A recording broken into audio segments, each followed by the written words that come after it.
600 hours, Gulf Coast Air Force Base. Gray dawn, air thick as soup. Radar screens bleeding crimson arcs of a Category 5 hurricane barreling up the shoreline. Inside the steel-ribbed command hangar, fluorescent lights flickering, coffee going. Cold. Every shout echoed urgency. That's when the man they'd barely noticed earlier stepped forward. Franklin Frank Hayes, 69, shoulders squared despite the frayed leather flight jacket and sun-bleached ball cap, slid his visitor how, badge across the ops table. His voice carried a quiet iron that cut through the room's static. "Give me the C-17. I'll bring your people home." For half a breath, the place froze. Then came the chuckles, soft at first, then rolling like loose ammo cans, a weather-beaten. Civilian, hair silver, knuckles stiff with arthritis, claiming he could thread a 282,000-pound transport through a superstorm. Ridiculous. Major Blake Sloan, swaggering in freshly pressed blues, folded his arms and grinned as if someone had offered to pole vault the moon. "Sir," Sloan smirked, "this isn't crop dusting. We're talking zero viz, wind shear north of 160 knots. 10 Abrams tanks aboard. Even my best pilots think twice." Frank didn't blink. Outside, hangar doors rattled under the first punch of hurricane gusts. Rain like ball bearings peppered the tarmac. Inside, radar techs whispered odds of mission failure. 50 souls on the ground, window closing in 3 hours. Frank laid a calloused hand on the mission chart. Windows 78 minutes if you fly the storm's left front quadrant. Ride the inflow, slip beneath the cross shear at 9,000, drop to 2.5 for the exfil. She'll stay within stress margins if you trim ASIM thrust on spool up. The laughter faltered, turning uneasy. How did a civilian talk like that? General Laura Monroe narrowed her eyes. "Mr. Hayes, your credentials?" Frank met her gaze. No bravado, just a tired patience. "Ma'am, check the Pentagon's Thunder Protocol roster. Codename Thunder 7. Across the ops room, a young communications sergeant typed. The monitor flashed red. Classified, eyes only. A hush sucked the oxygen from the hangar. Even Siri. Sloan's grin wilted. In that heartbeat, the storm outside seemed to lean closer, testing the walls, daring them all. Frank adjusted his cap, voice steady as run-up RPM. "You've got men and armor stranded, General. Your clock's bleeding seconds. Either hand me the throttles or watch that hurricane write their eulogies." Silence. A single raindrop pinged the tin roof, and suddenly, no one was laughing. Frank Hayes hadn't worn dress blues in 20 years. Hadn't needed to. He wasn't the type to chase medals or stories. The kind of man who let his resume gather dust in a drawer somewhere, alongside a folded flag and a photograph of a boy in uniform who never came home. To most, Frank was just another retired mechanic who'd seen too many sunrises and drank his coffee black. He worked odd contracts for aircraft inspection teams, mostly civilian, walked the flight lines with a quiet gait and sharp eyes. Men like Major Sloan passed him every week, never guessing who he was, never caring to ask. But Frank had once sat at the controls of test beds so secret they didn't even exist on paper. He'd flown in jet streams where the margin between lift and fireball was measured in heartbeats. He was one of 7 pilots ever cleared under Thunder Protocol, the Air Force's Black Project wing for extreme environment operations. He wasn't just a pilot. He was a prototype of a ghost, and like most ghosts, he didn't speak unless he had to. His son, Captain Daniel Hayes, had inherited that same quiet fire. The kid had idolized him growing up, wore his dad's patches like sacred. Cloth mimicked his walk, even joined the Air Force straight out of high school. 6 months ago, Daniel's C-17 had gone down over the Atlantic during a routine exfil from a coastal drill. The official report called it catastrophic structural failure. Frank didn't buy that, so he started showing up. Quietly, as a civilian contractor, on base after base, asking for records no one wanted him to read, reviewing maintenance logs with a flashlight and a magnifying glass, piecing together a ghost trail of corner cutting and faked signatures. And now, it had led here. Gulf Coast AFB. A grounded C-17 already cleared for mission. A Category 5 storm, closing fast, and a paper trail that looked just a little too familiar. Frank's knuckles tightened as he stared through the hangar doors, watching the wind tear sideways across the tarmac. Somewhere out there were 50 troops, dug in and praying. Then M1 Abrams tanks. 50 lives that might vanish like Daniel did, buried beneath jargon, signed off by officers too ambitious to care. He'd stayed quiet long enough. Frank didn't want medals. He didn't want revenge. He just didn't want to bury another pilot whose death came stamped with acceptable risk. So when the laughter came, when they looked at him like a crazy old man who'd forgotten his place, he smiled softly, almost sadly, because he remembered his place. And it was always in the cockpit, when no one else dared to go. It was supposed to be a formality. One more inspection, one more box checked before the mission.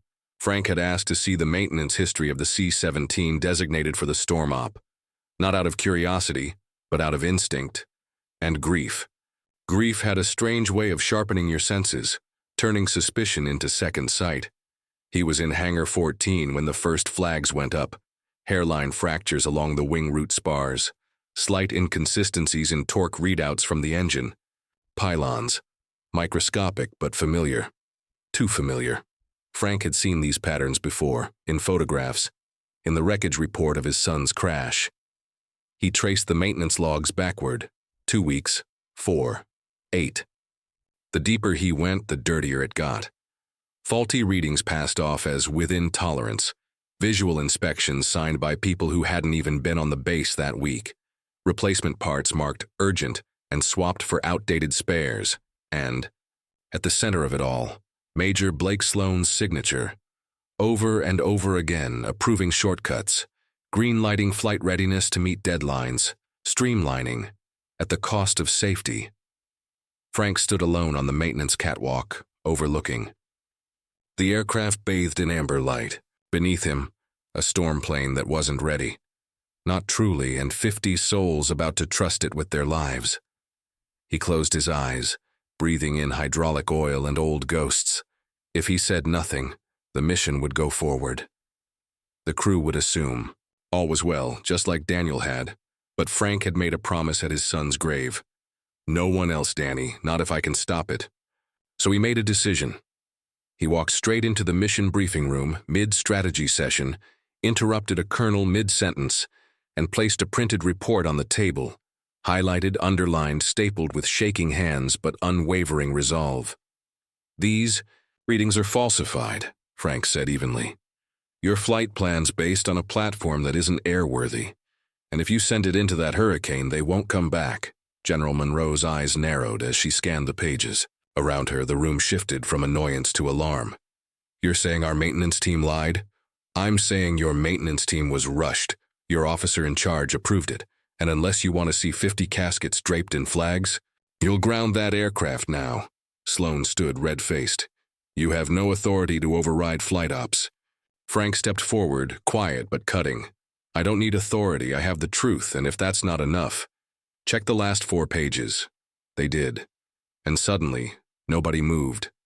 Because there, in black ink and red clearance, was the Thunder Protocol Override Clause.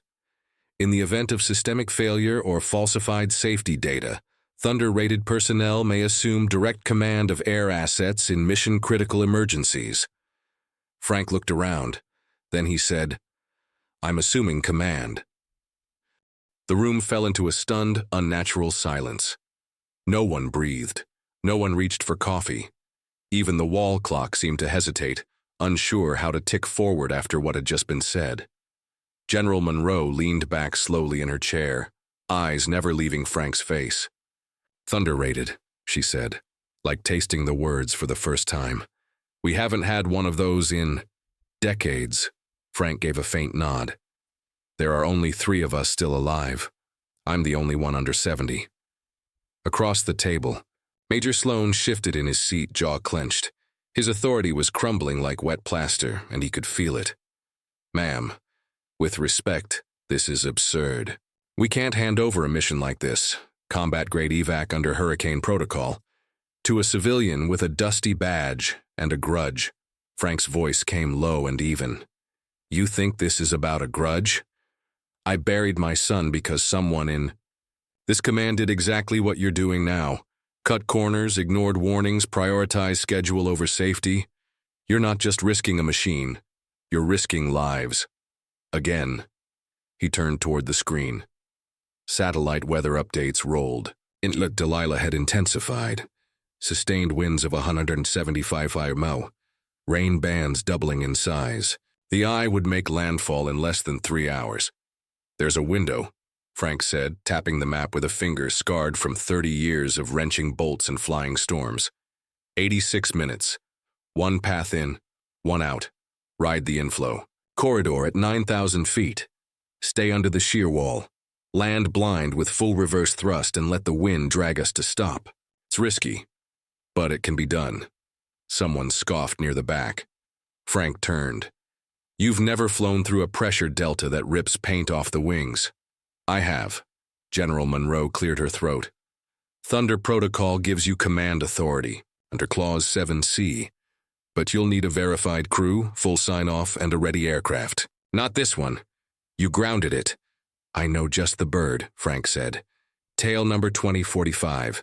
She was in for deep maintenance last month under my oversight. I know her systems. I know her bones. She'll hold. Major Sloan stood again. This is madness. Frank didn't even look at him. He was already moving toward the hangar bay doors. As he passed the junior officers, some rose to their feet instinctively, without orders, just something in their gut telling them this wasn't just a retiree. This was something else. Prep. The 2045, Frank called out. We've got 86 minutes to rewrite the odds. No one laughed this time. The storm was growing louder now. You could feel it in the floor, low, vibrating hums like the base itself was bracing for what was coming.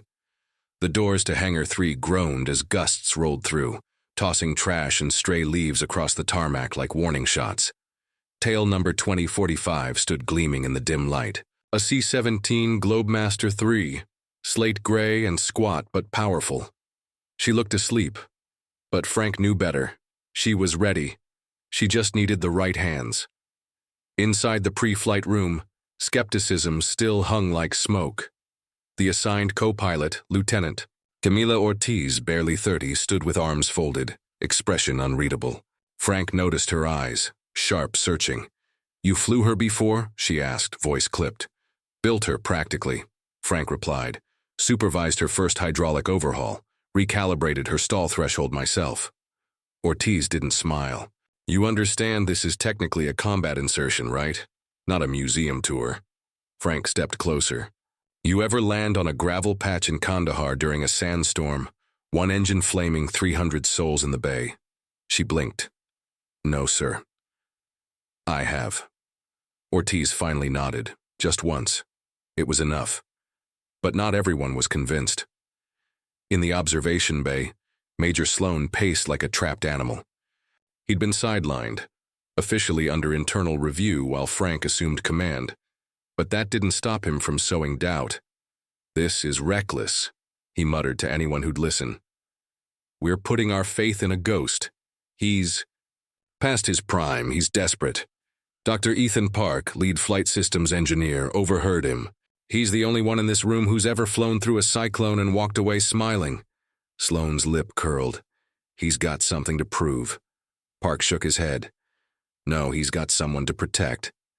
Meanwhile, Frank stood at the open cargo ramp of 2045, watching the crews secure tie-down points for 10 M1 Abrams tanks.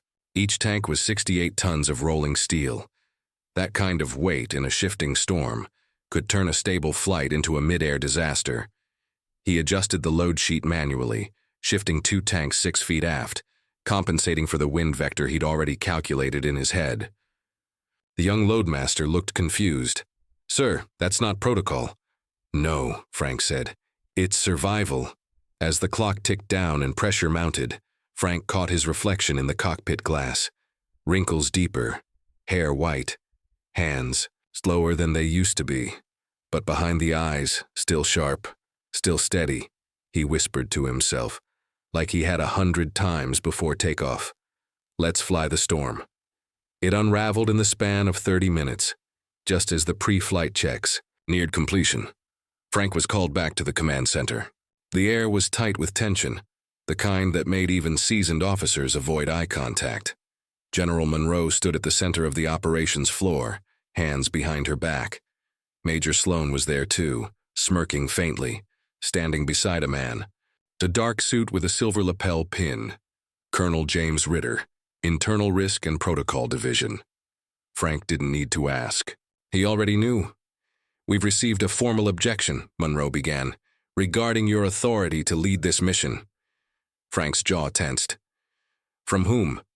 "Pentagon command chain," Ritter replied. "Triggered by a pending investigation into procedural violations tied to your recent access of classified maintenance records." Frank stared at him. "So I'm being punished for stopping a death trap from taking off?" "It's not a punishment," Ritter said. "It's protocol. Until the investigation is complete, your Thunder status is suspended." Major Sloan folded his arms, smug. "Told you this was overreach." Frank didn't look at him. He looked straight at General Monroe. "Ma'am," he said quietly, "there are 50 soldiers out there. This hurricane is accelerating. No other crew's ready. I've trained my hands for this flight. My mind's already flown it. You know." "I'm right." Monroe didn't answer immediately. For a moment her eyes softened. Then she spoke, low and firm. "My hands are tied, Colonel Hayes. I can't go against the Pentagon. I'm sorry." Frank felt something inside him twist. Not rage, not grief, but something deeper. That old, cruel familiarity. The helplessness of watching a system protect itself while good men paid the price. He turned and walked out without another word. Back in Hangar 3, the crew was waiting. Lieutenant Ortiz approached him as he stepped onto the loading ramp. "Sir?" she asked, voice tight. "They're grounding you?" Frank nodded once. "But what about the evac? Who's flying?" "Another crew," he said. "They're patching together a team now." She stepped closer. "They're not ready. No," Ortiz swallowed hard. "So what now?" Frank looked up at the roaring sky. Lightning spidered across the clouds like veins, and thunder rolled like a funeral drum. "Now," he said, barely above a whisper. "Now I pray they make it. And if they don't—" He paused, eyes burning. "I'll never forgive myself for not flying anyway." But as he turned away, defeated, he didn't notice Dr. Park slipping out of the hangar with a manila envelope under one arm and a look in his eyes that said, "This isn't over." The envelope arrived an hour later, slid beneath the door of the maintenance trailer where Frank sat alone, staring at the rain smear across the window like regret. Inside, a set of newly verified maintenance records, signed, certified, and damning. Dr. Ethan Park had gone back through the logs of both C-17s, Frank's grounded bird, and the one now being prepped by the substitute crew. What he found was worse than expected: incorrect torque specs, forged clearance stamps. A pattern of omissions so familiar it might have been plagiarized from the same disaster that took Frank's son, and at the bottom, in bold red ink, "Unfit for extreme weather deployment." Park's note was handwritten, clipped to the folder. "They're not listening to me. Maybe they'll listen to you." Frank sat still for a long moment. The envelope rested on the table, damp at the corners. Outside, the storm howled louder now, trees bending in unnatural angles, trucks rolling off the lot for shelter. The evac team was scheduled to lift in 20 minutes, with a plane not built to make it, with 50 lives depending on a miracle. And no one left to deliver one. He stood up slowly. No hesitation this time, no doubt. This wasn't mutiny. This was duty. He walked out into the storm without a raincoat, wind slicing through his jacket like old guilt. Hangar 3 was a hive of chaos, personnel shouting, straps tightening, last-minute rechecks. The substitute pilot, Major Kendricks, stood reviewing final charts, brow furrowed. Frank didn't waste time. "You're not taking that bird," he said. Kendricks looked up. "Excuse me? She won't hold. Read these." He thrust the envelope into his chest. "You've got 2 lateral stabilizers off by a full degree. The moment you hit shear, the tail will whip and the whole airframe will shake apart. You're not cleared to—" Frank leaned in, fire in his voice. This isn't about clearance. This is about knowing what death looks like before it hits you. That plane is a coffin with wings. The shouting drew Monroe from the operations bay. She was flanked by 2 security officers. Frank didn't back.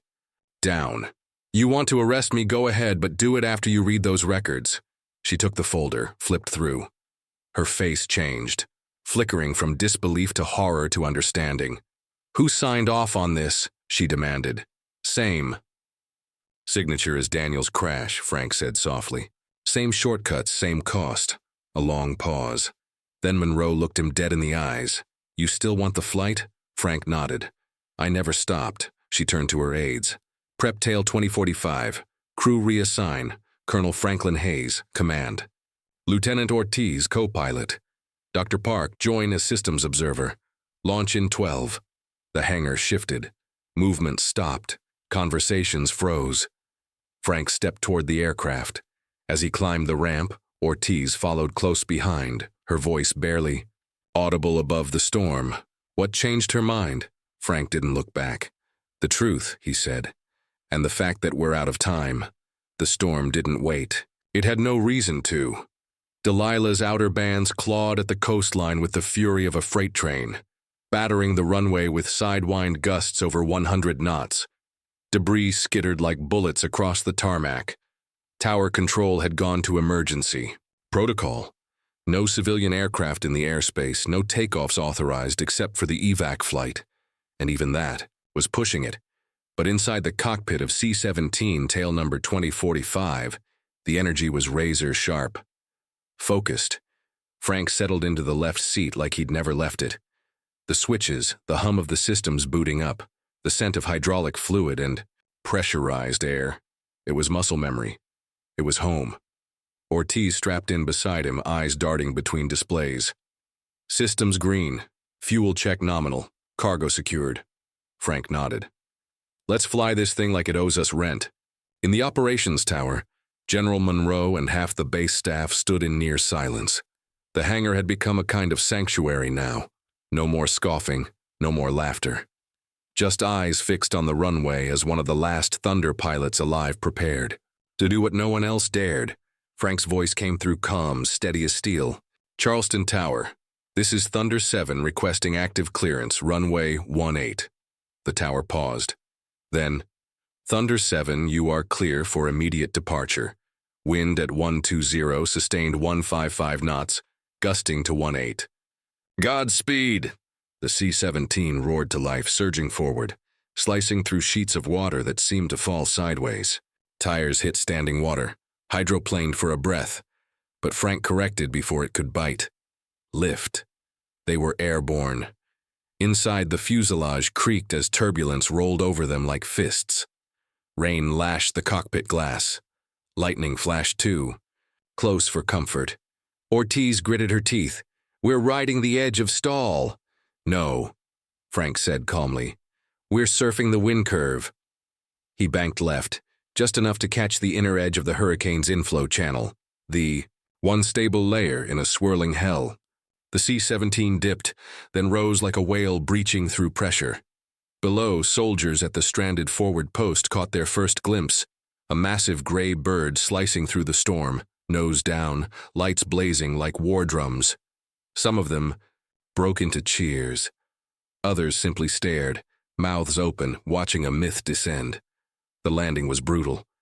Side gusts clawed at the flaps. Frank cut the engines a second early and let the crosswind drag them the last 10 feet. Controlled drop. Wheels screamed against gravel. The plane thudded, bucked, then held. Inside the cabin, no one spoke. Ortiz exhaled, shaking. We're alive. Frank nodded once. Round trip's the hard part. But outside, through the sideways rain, the stranded men were already running, shouting, loading. 50 lives, 10 tanks, and 1 legend, back from retirement. General Monroe, watching the radar dot stabilize at the forward outpost, finally broke the silence. Send the, press a statement, she said. Make it simple. Colonel Franklin Hayes has re-entered active status. The storm blinked, he didn't. It was the kind of return flight that made even hardened air crews cross themselves. The hurricane's core had shifted southward. The safe corridor Frank had used on entry was gone. In its place, chaos. Violent updrafts, microbursts, a sky torn sideways. But Frank didn't flinch. Back in the cockpit, he gripped the yoke like a man holding both past and future at once. Brace for headwind reversal, he warned. Ortiz, watch fuel balance on tanks 3 and 4. This bird's gonna want to roll. Copy that, she said, already on it. Below deck, the massive M1 Abrams tanks were secured with every strap, clamp, and ounce of prayer the crew could manage. But Frank's mind wasn't on the tanks. It was on balance, on rhythm, on how to dance with a storm rather than fight it. He remembered something Daniel had said once, just weeks before the crash. The manuals teach us where to fly. You taught me how to feel it. Frank could feel it now. He leaned into the turbulence, adjusted trim manually. Computers couldn't keep up with this kind of volatility. It was old-school flying, the kind that didn't get taught anymore. The kind that was half science, half soul. Ride the burble, he muttered. Use the backside of the gust to climb. Sir, Ortiz said, scanning the monitors. You're doing things that aren't in any training guide. Frank smiled faintly. That's why they call it Thunder Protocol. We made the manuals, then ignored them when they stopped working. Over. Charleston. The tower was silent. Half the personnel were watching real-time telemetry, the rest biting nails as the green dot representing 2045 bucked and dipped across the screen. Finally, Frank's voice came through, calm as a Sunday morning. Charleston. Tower, Thunder 7 inbound. 10 Souls crew, 50 evac, full armor bay. Requesting emergency priority clearance, runway 18. The tower replied, almost reverently. Thunder 7, you are cleared. Winds variable at 125. Be advised, no other aircraft in the sky. Frank nodded, then keyed internal comms. Ortiz were coming in hot. Landing a C-17 with full cargo and crosswinds exceeding protocol limits wasn't supposed to be possible. Not unless the pilot had 3 things: unshakable nerve, unmatched experience, and nothing left to lose. Frank had all 3. He touched down with surgical grace, just 1 bounce, a half-second of airborne skid, and then they were rolling. Weight, shifting perfectly across the axis, deceleration engaging in precise sequence. As the plane slowed, the tower erupted in applause. In the hangar, General Monroe watched, jaw tight, eyes wet. When the cargo ramp dropped, cheers broke out across the tarmac. Medics rushed in. Engineers scrambled to inspect the aircraft. But no one approached Frank. They just stared. A soaked, silver-haired man in a leather jacket, stepping down like a ghost from the storm. He didn't say anything. Didn't need to. The mission had spoken for him. The storm passed sometime just before dawn. Clouds peeled back like bruises healing, and the first rays of golden sun spilled across the Gulf Coast runway. The wind softened. The rain slowed to mist. And the silence that followed wasn't hollow. It was reverent. Like the earth itself had exhaled, C-17 tail number 2045 stood at rest now. Steam hissed from her wheels. Panels clinked as they cooled. A few dents, a few scrapes, but intact, triumphant, and alive. Frank stepped out of the debriefing. Tent alone, his flight suit half unzipped, soaked through. His arthritis flared with every movement, but he didn't limp. He walked like a man who had settled something inside himself, something that had been broken for a long time. At the edge of the runway, he saw a row of soldiers, some of the evacuees, standing. Quietly, hands behind backs, not saluting, just watching. One of them stepped forward, a kid with a dirty face and tear tracks across his cheeks. "Sir," he said, voice cracking, "you came for us when nobody else would." Frank didn't answer right away. His throat felt too tight. He just reached, rested a weathered hand on the soldier's shoulder, and nodded. Across the tarmac, General Monroe approached slowly. She held a folder in one hand, the final mission report. She didn't offer it. "You know they'll write books about this," she said quietly. "Don't want a book," Frank replied. "What do you want?" He looked out at the runway, the sky, the C-17. "I want my son to know I didn't let it happen again." Monroe swallowed. He'd be proud. Frank gave a small, pained smile. He was a better pilot than I ever was. She shook her head. He had your instincts. He just didn't live long enough for the system to learn from him. Frank looked back at her. Maybe now it will. They stood together for a long moment in the soft wind. Later, as he packed up in the barracks, Lieutenant Ortiz stopped by the doorway. She held something in her hands, a patch. His old unit insignia. She held it out. You dropped this. He took it gently, turned it over, then placed it on the table and left it behind. Won't need it where I'm going. Where's that? She asked. He looked out the window. Morning light touched the horizon. Clean, calm, wherever I'm needed next. And with that, Colonel Franklin Hayes, pilot, engineer, father, ghost of a storm, walked out of the base and into legend. Because some legends don't retire, they wait, until someone finally remembers what they're for. If this story moved you, don't forget to like, subscribe, and share it with someone who believes in second chances. Because sometimes, the quietest heroes fly through the loudest storms.